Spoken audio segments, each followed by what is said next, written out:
অনেক সময় শাশুড়িরাও কিন্তু অত্যাচার করে বৌমার উপরে। ছেলে বিদেশ থাকে, নিজের মায়ের সাথে একটু কথা বলতেছে, শাশুড়ি ওই চিপার মধ্যে যে বলতেছে, কি বিয়ে করছোস, তোর বউ দেখি সারাদিন কাকুলোকে যেন আড্ডা মারে, ফোনে কথা বলে, এ দিছে পেঁয়াজ বাঁধাইয়া। শাশুড়িদেরকে বলবো, বেটার বউকে নিজের মেয়ের মতো মনে করবেন, তাহলে কোনো ভুল ধরা পড়বে না চোখে, ঠিক কেনা? আর বেটার বউকে বলবো, তোমার শাশুড়িটাকে নিজের মায়ের মতো, এই শ্বশুরটাকে বাপের মতো মনে করো।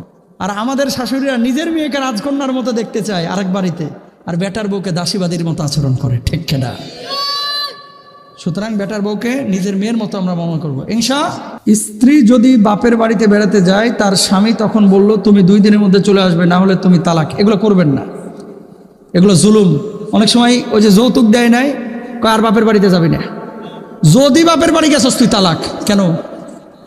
শ্বশুর বাড়ির টাকার পান না, এর লেগা? খবরদার, এগুলো হারাম, এগুলো করবেন না। কোনো বউকে আটকাবেন না, তার বাপের বাড়িতে কেন রাখবে না? আপনি করবেন, এগুলো করবেন ইনশাআল্লাহ।